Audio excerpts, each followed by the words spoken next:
북한에서 30년간 외교관으로 일했습니다. 평양 외국어 대학을 나와 외무성에 배치되었고 나라를 위해 충성했습니다. 6.25 참전 유공자의 아들로 태어나 엘리트 코스를 밟았던 한 외교관이 2024년 목숨을 걸고 쿠바에서 망명했습니다. 그가 50대 중반의 나이에 20년 넘게 쌓아온 모든 것과 가족까지 뒤로 한 채 새벽 5시에 뛰어야 했던 진짜 이유는 무엇이었을까요? 여러분의 구독과 좋아요 하나하나가 숨겨진 북한의 진실을 세상에 알리는 힘이 됩니다. 그 모든 것은 이렇게 시작되었습니다. 제가 태어나고 자란 평양, 그곳은 제게 세상의 전부였습니다. 대동강변을 따라 걷던 어린 시절, 아버지 손을 잡고 모란봉 언덕을 오르던 그때가 엊그제 같은데 말이죠. 아버지는 6.25 때 나라를 지키신 분이셨습니다. 여러분도 아시다시피 그 시절 우리 민족이 얼마나 힘들었습니까?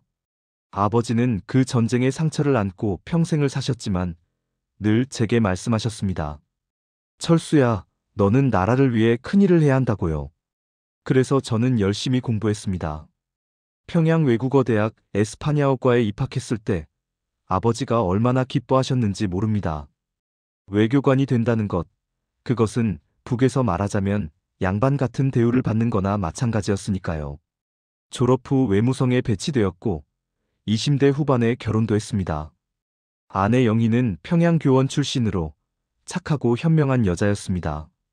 딸 미향이와 아들 성호, 두 아이를 낳아 키우며 저희는 대동강구역 간부 아파트에서 그럭저럭 괜찮은 생활을 했습니다. 명절 때면 평양냉면을 먹고 김치 담그느라 온 집안이 바빴던 기억이 납니다. 배급이 제때 안 나올 때도 있었지만 외교관 가족이라 일반 주민들보다는 나았지요. 그래도 겨울이면 난방이 제대로 안 돼서 두꺼운 이불을 여러 겹 덮고 잤습니다. 그게 당연한 줄 알았습니다. 모두가 그렇게 살았으니까요. 2018년 제가 50살이 되던 해였습니다. 외무성에서 쿠바 재발령 통보를 받았습니다. 사실 젊었을 때 한번 쿠바에 나가 있었는데 10년 만에 다시 가게 된 겁니다. 그런데 이번엔 조건이 달랐습니다. 자녀들은 데리고 갈 수 없다는 거였습니다. 딸 미향이는 이미 27으로 평양에서 교원 생활을 하고 있었고 아들 성호는 24으로 인민군 복무 중이었습니다. 엄마 아빠 몸 조심하시고 꼭 건강하게 돌아오세요. 떠나는 날 미향이가 눈물을 글썽이며 말했습니다. 성호도 군복 입은 채로 배웅을 나왔습니다. 제 늙으신 어머니도 공항까지 나오셨어요. 아버지는 이미 2010년에 돌아가셨지만 어머니는 80이 넘은 나이에도 정정하셨습니다. 철수야, 당을 위해 충성하고 와라. 나는 괜찮으니 걱정 말고. 어머니의 마지막 말씀이었습니다. 그때는 몰랐습니다. 그게 정말 마지막 인사가 될 줄은요. 아내와 저 둘만 쿠바로 떠났습니다. 비행기 창밖으로 멀어지는 평양을 바라보며 가슴이 먹먹했습니다. 같은 하늘 아래인데 왜 이렇게 멀게만 느껴질까요? 자식들과 어머니를 뒤에 두고 떠나는 발걸음이 무거웠지만 저는 여전히 충성스러운 외교관이었습니다. 당이 시키는 일이라면 무엇이든 해야 한다고 믿었으니까요. 그때만 해도 저는 몰랐습니다. 쿠바에서 제 눈에 보일 세상이 제가 믿어왔던 모든 것을 뒤흔들어 놓을 거라는 걸 말입니다. 쿠바 아바나에 도착한 건 2018년 가을이었습니다. 처음엔 모든 게 낯설었습니다. 뜨거운 햇살, 형형색색의 건물들, 거리를 누비는 오래된 자동차들. 북에서는 볼 수 없던 풍경이었지요. 대사관 일은 크게 어렵지 않았습니다. 문서 작성하고 본국에 보고하고 가끔 쿠바 관료들 만나는 게 전부였으니까요. 그런데 2020년 코로나라는 전염병이 전 세계를 휩쓸었습니다. 대사관 업무도 줄어들었고 저희 부부는 숙소에 머무는 시간이 많아졌습니다. 그때였습니다. 제 인생이 완전히 바뀌기 시작한 게 말이죠. 어느 날 대사관 직원 하나가 몰래 스마트폰을 건네주었습니다. 서기관 동무, 이거 한번 써보시오. 조심해서 쓰면 아무도 모를 거예요. 북에서는 상상도 못할 일이었습니다. 손바닥만 한 기계로 세상 모든 정보를 볼 수 있다니요. 처음엔 겁이 났습니다. 걸리면 정치범 수용 소행이라는 걸 잘 알았으니까요. 하지만 호기심을 이길 수 없었습니다. 밤마다 이불 속에서 몰래 인터넷을 켰습니다. 그리고 한국 드라마를 보기 시작했습니다. 여보, 이게 정말 남조선 사람들 사는 모습인가요? 아내가 믿을 수 없다는 표정으로 물었습니다. 화면 속 서울은 너무나 화려했습니다. 밤이 되면 온 도시가 불야성을 이루고 사람들은 자유롭게 거리를 다니며 웃고 떠들었습니다. 마트에는 온갖 물건이 넘쳐났고 사람들은 먹고 싶은 것을 마음껏 골랐습니다. 우리 미향이와 성호는 지금 뭘 먹고 있을까요? 아내의 눈에 눈물이 고였습니다. 북에서는 배급이 끊기는 게 일상이었습니다. 우리 아이들도 지금쯤 굶주리고 있을지 모른다는 생각에 가슴이 찢어졌습니다. 저는 북한 관영 방송도 몰래 찾아봤습니다. 위대한 수령님의 영도 아래 인민들이 행복하게 같은 말만 되풀이했습니다. 하지만 제가 본 현실은 달랐습니다. 탈북자들 인터뷰를 보니 사람들이 풀뿌리를 캐먹으며 겨우 연명한다고 했습니다. 공개 처형도 여전하고 정치범 수용소에서는 말로 못할 일들이 벌어진다고 했습니다. 내가 평생 뭘 믿고 살아온 건가? 그날 밤 잠을 이룰 수 없었습니다. 제가 충성을 바쳤던 체제가 알고 보니 거짓으로 쌓아올린 거대한 감옥이었던 겁니다. 우리 아이들도 그 안에 갇혀 있었습니다. 미향이는 거짓을 가르치는 교원으로 살고 성우는 체제를 지키는 군인으로 살고 있었습니다. 여보, 우리 어떻게 해야 할까요? 아내가 떨리는 목소리로 물었습니다. 저도 답을 알 수 없었습니다. 그저 캄캄한 밤, 멀리 북녘 하늘만 바라볼 뿐이었습니다. 그곳 어딘가에 우리 아이들이 있었습니다. 진실을 모른 채 살아가는 우리 자식들이요. 그때부터였습니다. 제 마음속에 작은 균열이 생기기 시작한 게 말입니다. 2024년 3월, 어느 평범한 아침이었습니다. 김철수 서기관, 대사관 회의실로 오시오. 보위부 참사가 차가운 목소리로 저를 불렀습니다. 가슴이 철렁 내려앉았습니다. 보위부 사람들이 부르는 건 절대 좋은 일이 아니었으니까요. 회의실에 들어서니 대사와 보위부 책임자가 앉아 있었습니다. 동무, 본국 소환 명령이 떨어졌소. 이번 달 말까지 평양으로 돌아가야 하오. 청천벽력 같은 소리였습니다. 갑작스러운 소환이라니요. 임기도 아직 1년이나 남았는데 말입니다. 무슨 이유입니까? 중앙당에서 결정한 일이요. 이유는 묻지 마시오. 그 순간 등골이 오싹해졌습니다. 최근 몇 년 사이 해외 외교관들이 하나둘씩 소환되어 숙청당했다는 소문을 들었기 때문입니다. 자본주의 사상에 물들었다는 이유로 처형된 사람도 있다고 했습니다. 스마트폰으로 남조선 방송을 봤다는 이유만으로 총살당한 외교관 이야기도 들었습니다. 아, 내가 스마트폰을 썼던 게 들통난 건가? 식은땀이 등을 타고 흘러내렸습니다. 숙소로 돌아와 아내에게 말했습니다. 여보, 우리 북으로 돌아가야 합니다. 아내의 얼굴이 하얗게 질렸습니다. 여보, 돌아가면 우리 살 수 있을까요? 아내도 알고 있었습니다. 요즘 김정은 정권이 얼마나 외교관들을 무섭게 다루는지 말입니다. 조금이라도 의심되면 가차없이 숙청했습니다. 그 밤 잠을 한숨도 잘 수 없었습니다. 며칠 뒤 대사관 동료 하나가 조심스럽게 말했습니다. 서기관 동무 조심하시오. 요즘 소환된 사람들 중에 무사한 사람이 없다고 하오. 그 말을 듣는 순간 온몸이 얼어붙었습니다. 평양으로 돌아가는 건 죽으러 가는 것과 다름없다는 뜻이었습니다. 그렇다고 여기 남아있을 수도 없었습니다. 명령 불복종은 곧 반역이었으니까요. 여보, 우리 어떻게 해요? 미향이와 성호는 어떻게 하고요? 아내가 울먹이며 물었습니다. 아이들 생각에 가슴이 찢어졌습니다. 우리가 숙청당하면 아이들도 무사하지 못할 겁니다. 연좌제라는 게 있었으니까요. 부모가 반역자로 몰리면 자식들도 정치범 수용소로 끌려갑니다. 우리가 살아야 아이들도 삽니다. 제 입에서 나온 말이었지만 믿을 수 없었습니다. 그날 밤 저희 부부는 밤새 이야기를 나눴습니다. 평양으로 돌아가면 죽을 것이 뻔했습니다. 그렇다면 남은 선택은 하나뿐이었습니다. 여보, 우리 망명을 해야 할 것 같습니다. 망명. 그 단어를 입에 올리는 것만으로도 온몸이 떨렸습니다. 조국을 배신하는 반역자가 되는 거였습니다. 하지만 이미 조국은 우리를 버렸습니다. 아니, 애초에 우리를 사람 취급하지 않았던 게 아닐까요? 아이들은요? 우리 아이들은 어떻게 해요? 아내가 오열했습니다. 저도 눈물이 쏟아졌습니다. 자식을 버리고 혼자 살겠다는 부모가 세상에 어디 있겠습니까? 하지만 우리가 죽으면 아이들도 끝입니다. 살아서라도 언젠가 다시 만날 방법을 찾아야 했습니다. 미향아, 성호야. 아빠가 꼭 살아남아서 너희를 다시 만나마. 창밖으로 캄캄한 쿠바 밤하늘이 보였습니다. 그 하늘 너머 어딘가 우리 아이들도 같은 하늘을 보고 있겠지요. 우리 부부는 그날 밤 결심했습니다. 목숨을 걸고 자유를 찾기로요. 북송 날짜까지 2주밖에 남지 않았습니다. 시간이 없었습니다. 망설이면 죽는 겁니다. 저희 부부는 조심스럽게 계획을 세웠습니다. 대사관 안에는 보위부 사람들이 곳곳에 있었습니다. 조금이라도 수상한 행동을 하면 바로 감금당할 겁니다. 여보, 한국 대사관이 어디 있는지 아십니까? 아내가 작은 목소리로 물었습니다. 쿠바에도 남조선 대사관이 있다는 건 알고 있었습니다. 하지만 정확한 위치는 몰랐습니다. 북한 외교관이 남조선 대사관 근처에라도 가면 바로 의심받으니까요.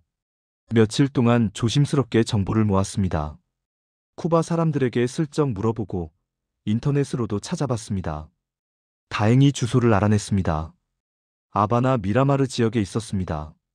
대사관에서 그리 멀지 않은 곳이었습니다. 가는 길을 여러 번 머릿속으로 외워야 합니다. 그날은 망설일 시간이 없을 겁니다. 저는 매일 밤 지도를 보며 길을 외웠습니다. 택시를 타고 가야 할지 걸어가야 할지 고민했습니다. 걸으면 시간이 오래 걸리고 택시를 타면 기사가 기억할 수도 있었습니다. 가장 힘든 건 아이들에게 연락하는 일이었습니다. 대사관에서는 일주일에 한 번 평양과 영상통화를 할 수 있었습니다. 보위부가 다 지켜보고 있었지만 마지막으로 아이들 얼굴을 보고 싶었습니다. 미향아, 성호야, 잘 지내고 있지? 화면 속 아이들은 웃고 있었습니다. 미향이는 학교 일이 바쁘다고 했고 성호는 군대 생활이 힘들지만 괜찮다고 했습니다. 말해주고 싶었습니다. 아빠 엄마가 곧 너희를 떠나게 될 거라고. 하지만 입을 열 수 없었습니다. 엄마 아빠, 거기 날씨는 어때요? 건강 조심하세요. 그래, 우리 미향이 성호도 몸 잘 챙겨라. 아빠가 항상 너희를 사랑한다. 목이 메었습니다. 아내도 옆에서 울먹이고 있었습니다. 화면을 끄고 나서 저희는 한참을 울었습니다. 평양에 계신 어머니께도 마지막 전화를 드렸습니다. 어머니, 저 곧 돌아갑니다. 건강하세요. 그래, 철수야. 조심해서 오너라. 어머니가 기다리고 있마. 거짓말이었습니다. 저는 평양으로 돌아가지 않을 겁니다. 어쩌면 어머니를 영영 못 볼 수도 있었습니다. 여든이 넘으신 어머니를 두고 떠나는 불효자식이 되는 겁니다. 엄마 용서하세요. 이 불효자를 용서하세요. 전화를 끊고 무릎을 꿇었습니다. 북녘 하늘을 향해 절을 올렸습니다. 살아생전 다시 못 볼 어머니께 아버지 산소에 드리는 마지막 절이었습니다. 그날 밤 아내와 마지막 점검을 했습니다. 여권은 챙겼습니까? 네, 외교관 신분증도 있습니다. 돈은요? 쿠바 돈과 미국 달러 조금 있습니다. 옷은 평소처럼 입어야 합니다. 짐은 아무것도 들지 마세요. 알겠습니다. 우리는 아무것도 가져갈 수 없었습니다. 사진 한 장, 옷 한 벌도요. 짐을 싸면 눈치챌 테니까요. 그저 우리 몸뚱이 하나만 가지고 나가야 했습니다. 여보, 후회 없으십니까? 아내가 마지막으로 물었습니다. 후회는 있습니다. 하지만 이 길밖에 없습니다. 우리가 살아야 언젠가 아이들을 다시 만날 수 있습니다. 다음 날이 바로 그날이었습니다. 생사를 건 탈출의 날이요. 저희는 그날 밤 잠을 한숨도 자지 못했습니다. 창밖으로 동이 트기 시작했습니다. 운명의 아침이 밝았습니다. 2024년 4월, 운명의 날이 밝았습니다. 새벽 5시, 아직 어둠이 가시지 않았을 때였습니다. 저희 부부는 평소처럼 옷을 입었습니다. 가방도 들지 않았습니다. 그저 출근하는 것처럼 자연스럽게 행동해야 했으니까요. 여보, 준비됐습니까? 네, 가요. 손이 떨렸습니다. 심장이 터질 것처럼 뛰었습니다. 숙소 문을 열고 나가는데 다리에 힘이 풀렸습니다. 이 문을 나가면 돌아올 수 없다는 걸 알았습니다.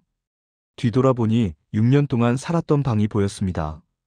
그 안에 우리 가족 사진이 있었습니다. 그것조차 가져갈 수 없었습니다. 대사관 정문을 지날 때가 가장 무서웠습니다. 경비가 서 있었습니다. 서기관 동무, 이른 아침부터 어디 가십니까? 아내와 산책 좀 하려고요. 요즘 날씨가 좋아서 말이요. 그렇습니까? 다녀오십시오. 경비는 아무 의심 없이 보내주었습니다. 대문을 나서는 순간 식은땀이 등을 타고 흘렀습니다. 뒤돌아볼 수 없었습니다. 그저 앞만 보고 걸었습니다. 큰 길에 나와 택시를 잡았습니다. 손을 들었는데 손이 떨려서 제대로 신호를 못했습니다. 다행히 택시 한 대가 멈춰 섰습니다. 미라마르 지역으로 가주시오. 기사는 아무 말 없이 출발했습니다. 뒷좌석에서 아내 손을 꼭 잡았습니다. 아내 손도 차갑게 식어 있었습니다. 여보, 괜찮습니다. 곧 끝납니다. 하지만 제 목소리도 떨리고 있었습니다. 택시가 달리는 동안 계속 뒤를 돌아봤습니다. 혹시 우리를 따라오는 차가 있는지 확인하려고요. 보이부가 눈치챘다면 이미 추격조를 보냈을 겁니다. 저기 내려주시오. 한국 대사관이 보이는 곳에서 택시를 세웠습니다. 요금을 주고 내렸습니다. 아직 새벽이라 거리가 조용했습니다. 100m쯤 떨어진 곳에 태극기가 보였습니다. 저 안으로 들어가면 우리는 자유인이 되는 겁니다. 여보, 뛰어야 합니다. 지금 뛰어야 해요. 아내 손을 잡고 뛰기 시작했습니다. 50대 중반의 몸이라 숨이 턱까지 찼습니다. 하지만 멈출 수 없었습니다. 뒤에서 자동차 소리가 들렸습니다. 돌아보니 검은색 승용차가 빠르게 다가오고 있었습니다. 저거 대사관 차 아닙니까? 가슴이 철렁했습니다. 보이부가 알아챈 겁니다. 저희가 도망친 걸 눈치챈 거였습니다. 빨리 뛰어요. 숨이 끊어질 것 같았습니다. 다리가 풀렸습니다. 하지만 멈출 수 없었습니다. 한국 대사관 정문이 코앞이었습니다. 50m, 30m, 20m. 거기서 김철수, 당장 멈춰. 뒤에서 고함 소리가 들렸습니다. 보이부 요원들이었습니다. 하지만 저희는 멈추지 않았습니다. 마지막 힘을 다해 뛰었습니다. 도와주세요. 살려주세요. 대사관 정문 앞에서 소리쳤습니다. 경비원이 놀라 나왔습니다. 저희는 정문 안으로 뛰어들었습니다. 그 순간 뒤에서 보이부 요원들이 달려왔지만 대사관 영역으로는 들어올 수 없었습니다. 우리는 대한민국으로 망명을 원합니다. 제발 보호해 주십시오. 바닥에 무릎을 꿇었습니다. 아내도 옆에서 울고 있었습니다. 한국 외교관들이 급히 나왔습니다. 진정하세요. 안전합니다. 여기는 대한민국 영토입니다. 그 말을 듣는 순간 힘이 쭉 빠졌습니다. 바닥에 주저앉아 눈물이 쏟아졌습니다. 살았습니다. 우리가 살았습니다. 정문 밖에서 보이부 요원들이 소리쳤습니다. 김철수, 박영희, 당장 나와. 조국을 배신한 반역자들. 하지만 우리는 이미 그들 손이 닿지 않는 곳에 있었습니다. 자유의 땅에 발을 디딘 겁니다. 한국 대사관 안은 안전했지만 마음은 편할 수 없었습니다.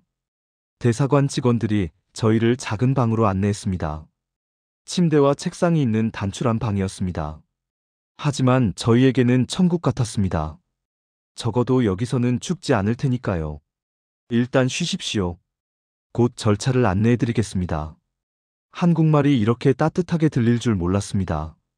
같은 민족, 같은 말을 쓴다는 게 이렇게 고마울 줄이야. 그날 밤 처음으로 편히 잠들 수 있었습니다. 하지만 다음 날부터 새로운 현실이 시작됐습니다. 북한이 강력하게 송환을 요구하고 있습니다. 쿠바 정부에도 압력을 넣고 있고요. 대사관 참사관이 심각한 얼굴로 말했습니다. 북한은 우리를 반역자라고 규정하고 무슨 수를 써서라도 데려가려 했습니다. 쿠바와 북한은 오랜 우방 관계였습니다. 외교적 압박이 만만치 않다고 했습니다. 혹시 저희를 북으로 돌려보내는 건 아니겠지요? 절대 그럴 일 없습니다. 여러분은 이미 대한민국 보호를 받고 있습니다. 안심하십시오. 그래도 불안했습니다. 2개월 동안 대사관 밖으로 한 발짝도 나갈 수 없었습니다. 창문으로 밖을 내다보면 북한 대사관 사람들이 지키고 있는 게 보였습니다. 저희를 감시하고 있는 겁니다. 가장 힘든 건 아이들 걱정이었습니다. 여보, 미향이와 성호는 지금 어떻게 됐을까요? 아내가 매일 밤 울었습니다. 저도 잠을 설쳤습니다. 부모가 반역자가 되면 자식들도 처벌받는다는 걸 알았습니다. 미향이는 교원 자리에서 쫓겨났을 겁니다. 성호는 군대에서 영창에 갇혔을지도 모릅니다. 아니면 더 나쁜 일을 당했을 수도 있었습니다. 우리가 이기적인 부모인가요? 자식들을 버리고 혼자 살려고. 아닙니다. 우리가 살아야 언젠가 아이들을 구할 방법을 찾을 수 있습니다. 하지만 제 말도 확신이 없었습니다. 정말 다시 만날 수 있을까요? 통일이 되기 전에는 불가능한 일이었습니다. 대사관에서 스마트폰을 주었습니다. 한국 뉴스를 볼 수 있었습니다. 탈북자들 이야기도 찾아봤습니다. 가족을 두고 온 사람들이 많았습니다. 그들도 저희처럼 밤마다 울었다고 했습니다. 여보, 이것 좀 보세요. 아내가 보여준 건 북한 소식이었습니다. 최근 외교관 탈북 사건으로 평양이 발칵 뒤집혔다는 내용이었습니다. 관련자들을 모두 조사하고 있다고 했습니다. 우리 아이들도 조사를 받았을 겁니다. 미향아, 성호야. 아빠가 미안하다. 정말 미안하다. 방바닥에 엎드려 울었습니다. 북녘을 향해 절을 했습니다. 매일 아침 일어나면 북쪽을 향해 절했습니다. 평양에 계신 어머니, 우리 아이들을 위해 기도했습니다. 대사관 직원들이 위로해 주었습니다. 힘내십시오. 한국에 가면 새로운 삶을 시작할 수 있습니다. 언젠가 통일이 되면 가족들을 만날 수 있을 겁니다. 통일. 그 말이 이렇게 절실할 줄 몰랐습니다. 예전에는 그저 구호였습니다. 이제는 간절한 소망이 되었습니다. 통일이 되어야 우리 가족이 다시 만날 수 있으니까요. 2개월이 지났습니다. 드디어 한국행 소식이 왔습니다. 다음 주에 출발합니다. 미국을 거쳐서 한국으로 가실 겁니다.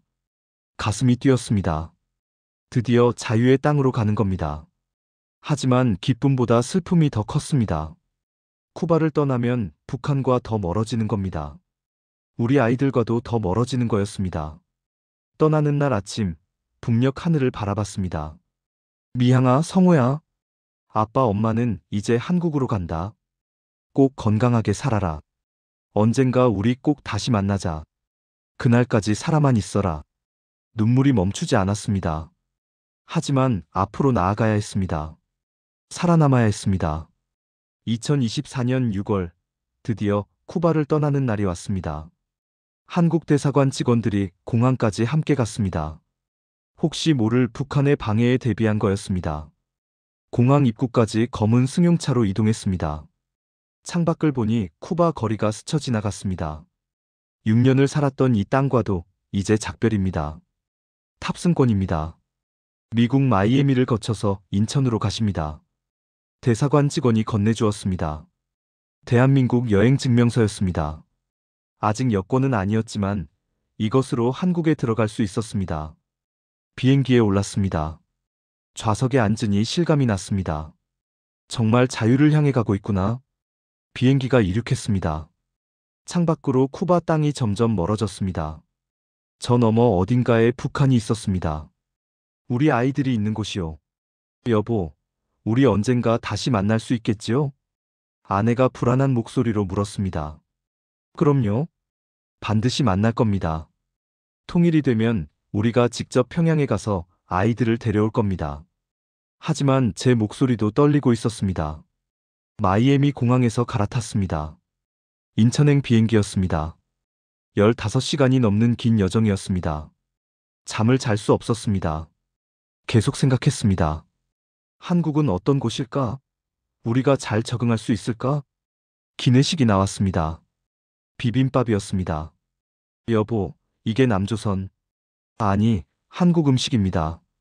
처음 먹어보는 맛이었습니다. 고추장이 매콤했지만 맛있었습니다. 이게 우리 민족 음식이구나. 같은 민족인데 이렇게 다른 걸 먹고 살았다니. 가슴이 아팠습니다. 비행기 좌석 앞 화면으로 한국 드라마를 봤습니다.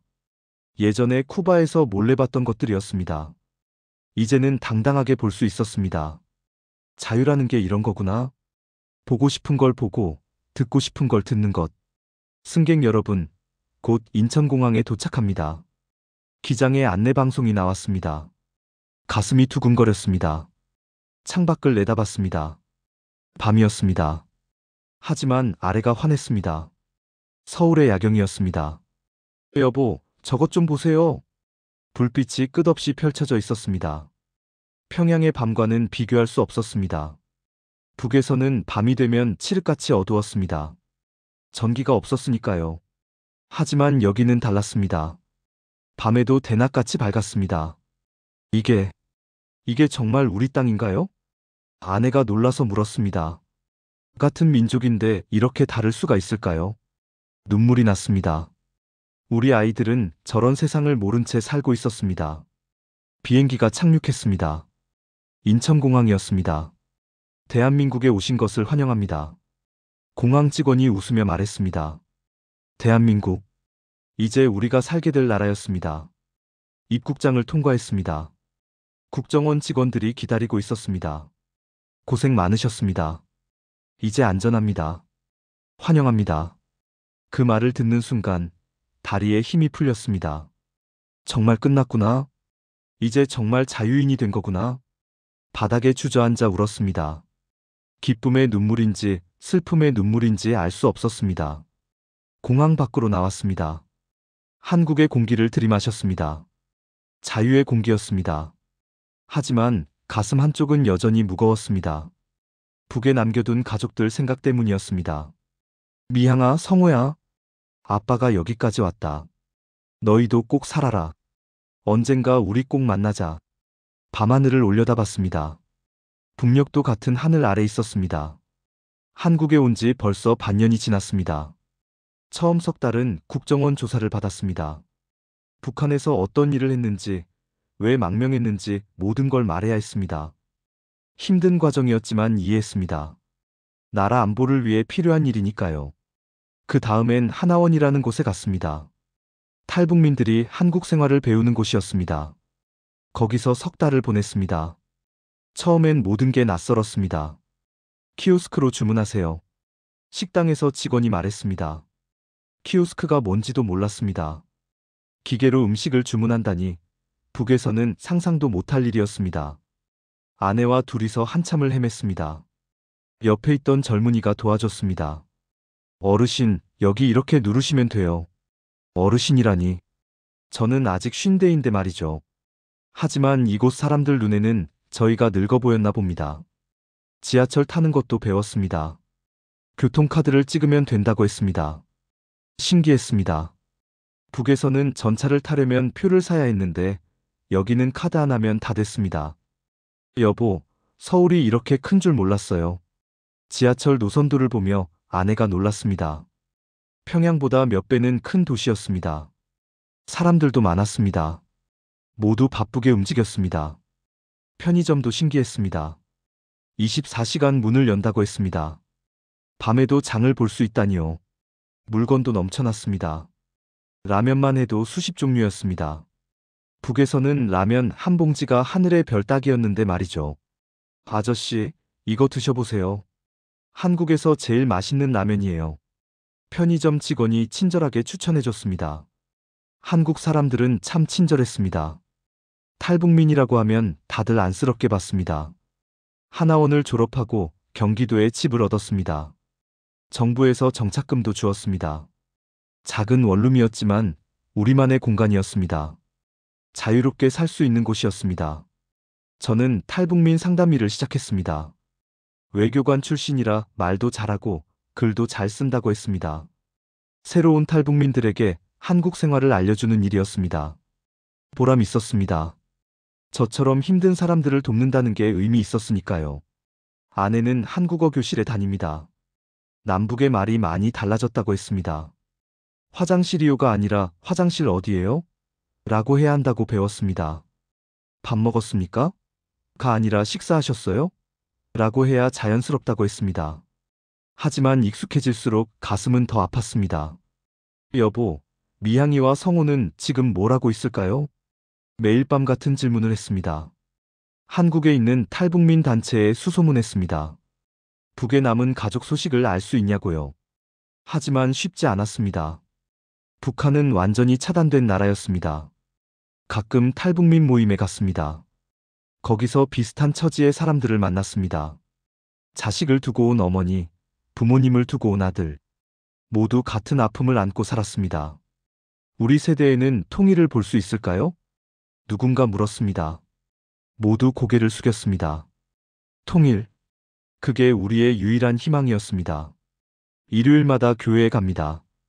거기서 북에 남은 가족들을 위해 기도합니다. 하나님, 미향이와 성호를 지켜주세요. 저희 어머니도 건강하게 지켜주세요. 부디 통일이 되게 해주세요. 눈물로 기도합니다. 옆에서 아내도 울며 기도합니다. 한국 생활이 좋습니다. 자유가 있고 먹을 것도 있고 안전합니다. 하지만 행복하냐고 물으면 선뜻 대답할 수 없습니다. 가족 없는 자유가 무슨 의미가 있겠습니까? 밤에 북녘 하늘을 바라봅니다. 여기서도 같은 별이 보입니다. 미향아, 성호야. 아빠, 엄마는 여기서 잘 살고 있다. 너희도 건강하게 살아라. 언젠가 이 땅에 통일이 오면 그때 우리 꼭 다시 만나자.